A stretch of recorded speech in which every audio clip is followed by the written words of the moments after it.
the co-founder of Financial. And I'm Steph. I'm the founder of Chu Lo Japanese-inspired soft drinks. Fab. Well, thank you so much for joining us today, Steph. Let's start off. Tell us about Chu Lo. So Chu Lo is this brand of kind of sour sodas that I made after spending 4 months living in Japan. So I went to Japan where I fell in love with like the people and the culture and like the food. And there's this drink which is called like a Chu Hai. It's like an alcoholic sour drink. It's amazing and available everywhere. And then when I came back to the UK, I was like, where can I get my Chu Hais? And you can't get them very easily. So I decided to kind of take that really unique sour flavour and make it into a soft drink and make it available to basically everybody. So tell us how you found making the leap from part-time side hustle to full-time entrepreneur. So I launched the business as a part-time kind of side hustle whilst I was still working in the Navy. Launched in November 2019.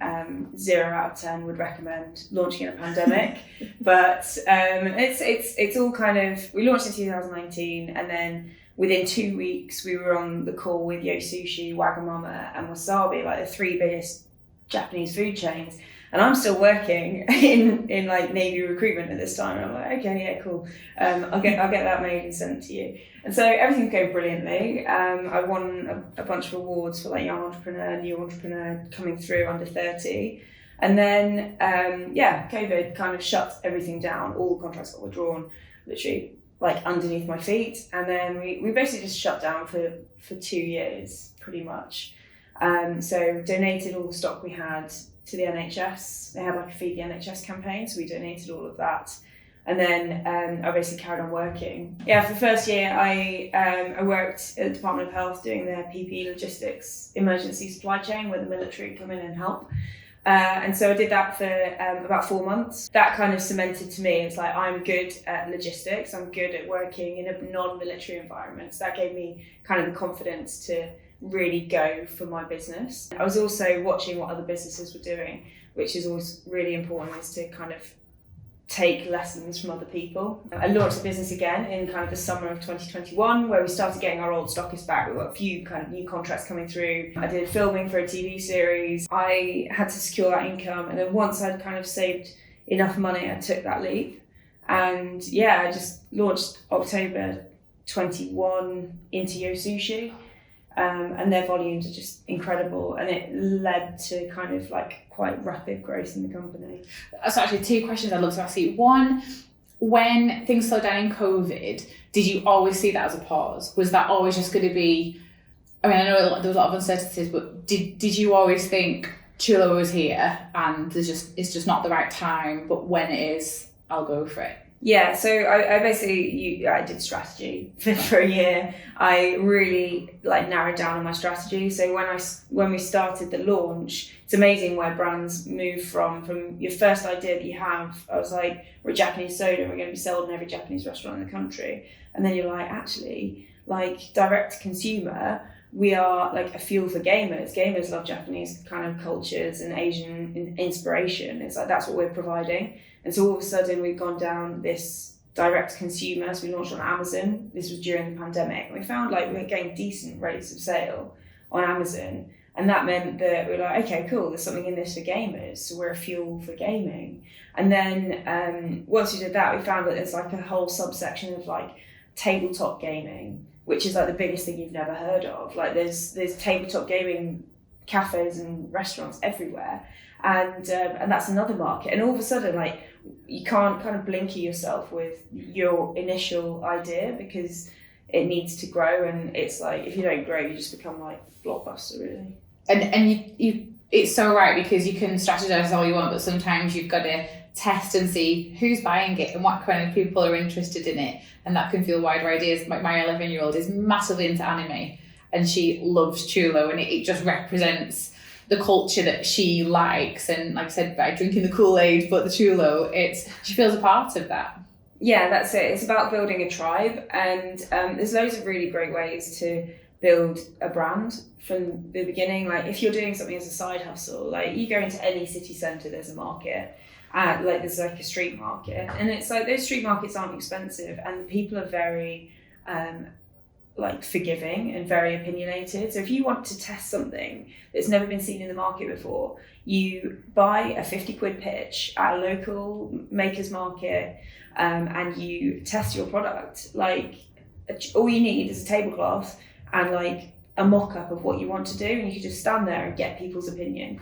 People are there to be entertained. That's why people go to a market. So they will interact with you, and that's what they want to see. And that's what I did in kind of like summer of 19 when I was testing the product. I was working kind of 9 to 5, Monday to Friday. And then at the weekend, I would go to Manchester youth markets, and I would sell Tulo, and I'd say, what's your favourite flavour? What design do you like? That sort of thing. So it's really important to validate your idea really early on, because that is basically the DNA of your company, which you then use later on when you're doing things like investment and pitching. Yeah, you can't, build in your room and never leave and never speak to your customers and see their reaction when they taste something, whether it's positive or negative. So I love that. But you said so you were doing that whilst in a job, so very early on. So tell us how people can be productive but also look after their health if they're going to run a side hustle and launch and have a full-time job. So when you're launching a side hustle, it's really important to look after your health. I think if you have a good workplace environment, they'll allow you for kind of personal development. Let's say you're stacking shelves and it is a 9 to 5 job. They have this trend called the 5 to 9ers, which is people who finish work at 5 and then start working on a side hustle 5 to 9. Mm-hmm. And it's like one thing that I found really interesting, going from the military where you find yourself working like 20 hours a day. Like when I came back home, I was like, I've got a lot of spare time. And it's like, it really like winds me up when people say, I haven't got time to do that. It's like, no, you haven't prioritized it. So actually, if I didn't realise how much time I wasted on social media until I put timer alerts on all my social medias. And it's like that 40-minute timer on TikTok goes down pretty quickly. It's like by 8 o'clock in the morning, it's like I've already wasted 40 minutes of my day, which could have been spent coming up with an idea or something, like doing something, building something. That's so true. And it is that, you do have a choice. And I think the idea with the side hustle is that it won't be one forever. And so this isn't you have a 5 till 9 forever. Mm-hmm. It's it's a transitional period. Were you going to be waiting for that big contract to land before making that final leap? Like, what was the final trigger point that made you go from side hustle to business owner? You have to validate your idea. It's no good kind of pursuing an idea that's wrong. And there's lots of things that will give you validation. So to me, as a product-based industry, market testing was critical, and I was finding I could go to a Japanese convention and sell kind of £500 worth of product. If I can do that, then it's easy to scale that because I'll just send someone to a different one and then make £1,000 per convention, sort of in that sense. But if you haven't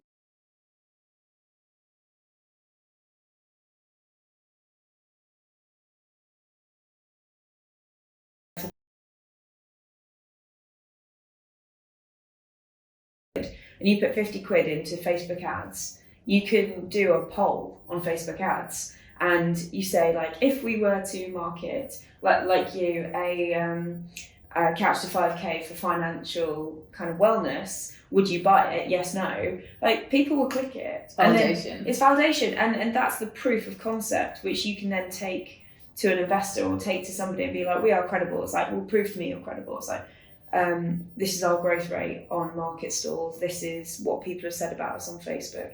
And that costs £50. It's much better to spend £50 in month 1 than it is spending £10,000 developing something that isn't going to work. And so once I kind of found that there was a market and it was unique, I waited until we had enough money. Yeah, so I saved up about £15,000 to cover my outgoings for 6 months without any money. It's like your personal runway. That's it. You have to have a comfortable kind of 6 months, because the first 6 months after you leave your job is tough, really tough. That's so helpful. And like I said, I think that the validation thing is really, really important. We created a PDF first and sold it for 50 quid and sold 500-600. And same as you, I just knew. So someone else might say, that's not a lot of money, that's not a big business. I go, no, it's proof. Mm-hmm. People will hand over money for a product and then they came back and told us the product worked.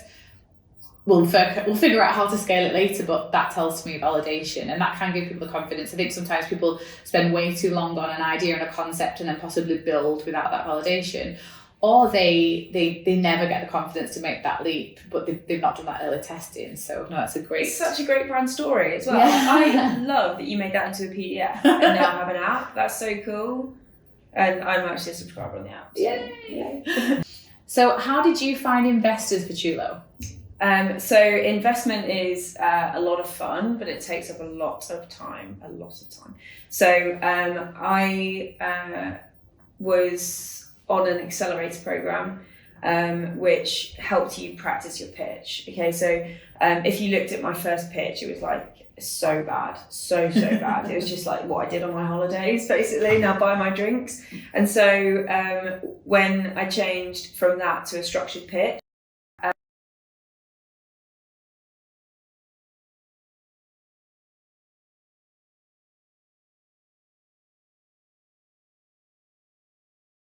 what level of investment you need, what you're going to spend it on. So all really key important questions. Like investors don't want to know what I did on my holidays. They want to know what I'm going to spend their money on. And so the best way to get good at pitching is by pitching all the time, every opportunity. So there was 1 week where I had 4 pitches for different events. Some of them are just kind of competitions or like practices or kind of fun things like that. And it's like I did 4 events in one day, and the final one I did was at the International Drinks Expo, where I had to do a pitch about my design of my cans. But I was like so on point because I'd been practicing for the 3 pitches before that I went there, I smashed it, and I was up against some massive brands. And Tulo, the brand that literally launched that day, won the competition. I've got a big massive award in my kind of study at home. And you were like, it's on the pedestal. Yeah, but if I'd gone into that cold, I wouldn't have been able to do it at all. And pitched with people who've seen my pitches all the way through, and they're like, you just get better every time. And it's like, well, when's it going to stop? It's like I'm basically going to be Steve Jobs doing my kind of thing. Keynote for the rest of your life. But exactly, I think it's that being able to articulate what it is you're doing, what your brand is, and why is harder than it looks. But like you said, the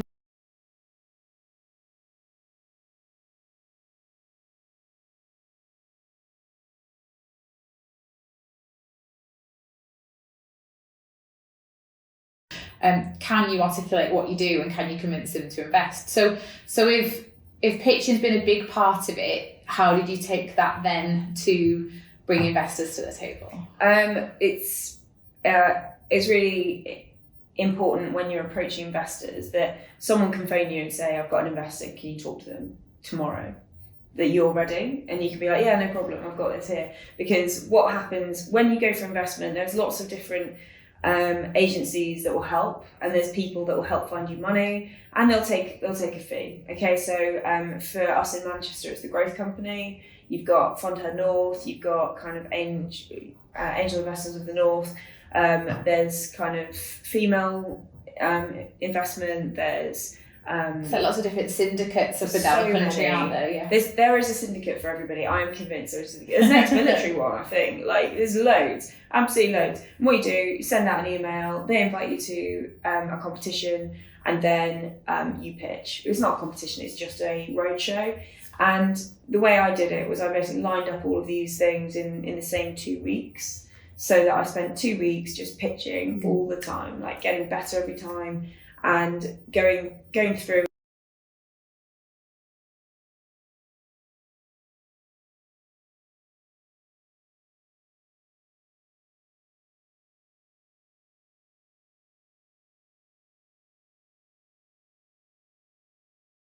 Asking me about trademarking, and I was like, yeah, we're trademarked, it's fine. And they're like, you're not trademarked in the States and you're selling in the States. It's like, well, no, I'll get a strategy for that. And so they don't mind if you haven't done something, they just want to know that you've thought about it. So off the back of that investment pitch, I went to an intellectual property lawyer, and I got them to write me a strategy for the US, which they've done and they've costed, and it's ready to go. So as soon as you get the money, you can just be like, go. That's what investors want. They don't want their money in your bank account. They want it spent and growing the company. It's funny getting into those pitch competitions, and that you are seeing plenty of investors. It's may not be kissing frogs, but it's a little bit similar. You know, it's probably not often that the very first person that you pitch to are going to invest, but you never know. But you can just imagine how the 10th person that you pitch to gets this like perfected, well thought through strategy, and you've got the answers to the questions, but they don't know that you've been hacking those answers the past 9 months. So I like that, and I love the idea actually of a question bank. So what kind of investors do you have? So I've got a real mix of investors. So we've got the growth company in Manchester, super supportive of kind of female entrepreneurship. I think they're at 50-50 in investment, which is huge. And then I've got 3 private investors, friends and family. And then I've got a collection of 6, some from a syndicate, some kind of independent people who've come forward. It's just so good to also have that combination. You get that little bit of expert advice and investor advice for people who may have a portfolio or have complementary brands in their portfolio, and they get that institutional support. So yeah, that's a great mix. How did you find the experience in the pitch? So we were both in the final down in London after doing the regionals up here in Manchester. How did you find being a part of the pitch? The pitch is brilliant. Like it's it really kind of puts you on your toes. It's a 90-second pitching event where you got to get your point across in 90 seconds, and if you can't, then your points like you've lost the audience, and that's really good, because I think when you're talking in an hour-long pitch to an investor, you need to get your point across in the first 60 seconds. They need to know what is in it for them, and that's what the pitch is very.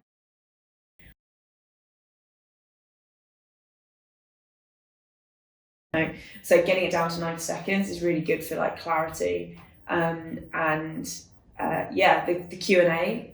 You're with some really impressive industry experts. You have a guy from Crowdcube. You had a great selection. You had to say Sam from the City. Like some really impressive men and women, didn't we? Like brilliant. And I've got them like asking me questions about my business and drinking my drinks and telling me that. It's like, oh, like, how are you going to combat this? How are you going to combat that? And I'm like, oh, God, okay, yeah.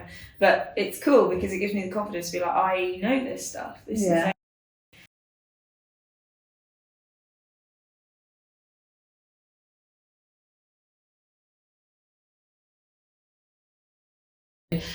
And then they ask you questions, and I felt like I was on Dragon's Den because I think you landed the deal that day. Was it that day or the day before? It might have been the sushi deal. Yeah. There was something that you said, oh yeah, we've just secured like an order for however many thousands of cans, and the room just went quiet and went, oh, okay. Like, this is a lovely product and a great girl, and what an amazing business. And it's like going to be huge. And I remember there being gasps in the room. Do you remember that? You're on stage with lights in your eyes.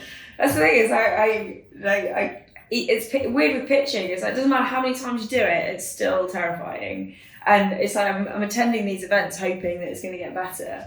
And you just get better. And then you give.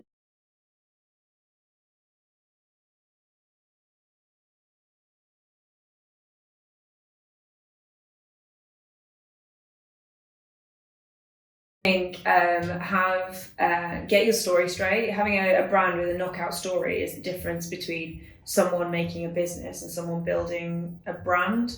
It's like, make sure your story is a bit of you. So for me, it's I travelled in Japan with the Royal Navy, and that's why I've developed this Japanese inspired drink. So story, validate your business, very important, and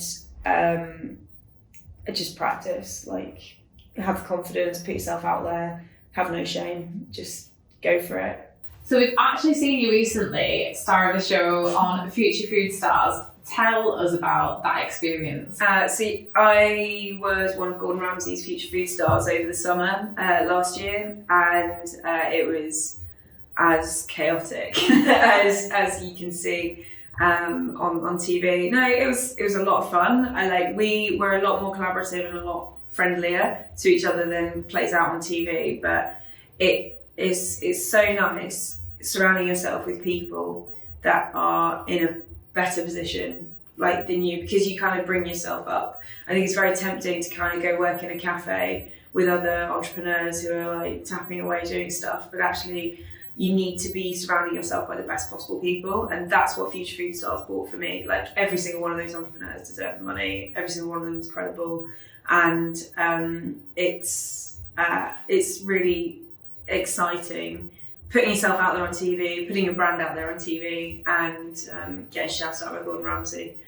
every week. Absolutely, but like you said, you've talked previously about how brand and brand story is really important, and people are a key part of that. You know, the face behind Tulo, the story behind Tulo, and honestly, you know, when you have made millions with Tulo, you then need to go into Toasters at the beach, because I am fed up with rubbish food when I go to the beach, and suddenly I like a nice heartwarming toasty. I'm so glad you went for that idea. It's like, I'm not a chef.